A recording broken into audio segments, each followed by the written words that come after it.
Sveiki, kūrėjai. Kadangi šiuo metu atostogauju, tai filmavimo sąlygos tokios kelioninės ir garsas tikrai bus nekoks. Bet yra gana svarbi informacija, kurios dalis jūsų nežinot ir mane jau pasiekė ne vienas pagalbos šauksmas ar panikos šauksmas.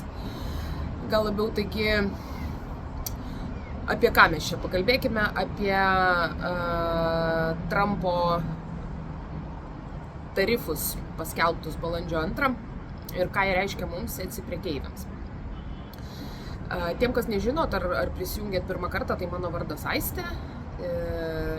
Daugiau apie mane galit sužinoti prisijungę prie ecikonsultacijos.lt tinklapio.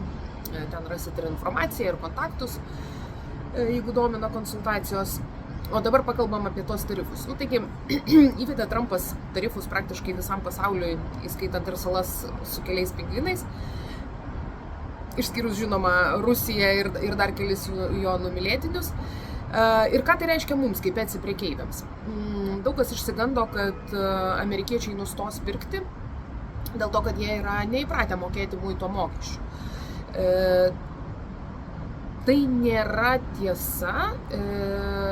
Tie tarifai, tie muitai įtakos bendrai paėmus labiau didelės bendrovės, tos, kurios eksportuoja dideliais mastais. Dėl ko aš taip kalbu? Yra tokia taisyklė, kuri vadinasi de minimis, tai yra minimali suma, nuo kurios yra taikomi mokesčiai. Tai Amerikoje de minimis yra $800 ir jis buvo panaikintas tik Kinijai ir Honkongui. Tai reiškia Europos Sąjungai ir visom likusiom šalim de minimis nėra panaikintas. Tas de minimis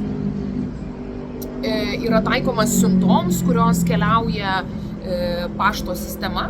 Tai vadinasi, kaip ir dauguma mūsų siuntų, tai visos jūsų siuntos, kurios neviršyja $800 sumos, bus neapmokestinamos ir keliaus kaip iki šiol. Tai nesirūpinkit, šituo klausimu Trumpas mums neprikiaulino, bet žinoma, bendras neužtikrintumas ir suirutė Amerikoje reiškia, kad JAV pirkėjai Etsy turbūt apsipirks mažiau, vien dėl to, kad jie nežino, kas bus elementariai rytojaus dieną.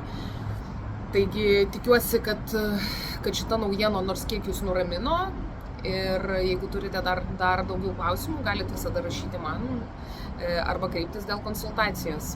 Iki.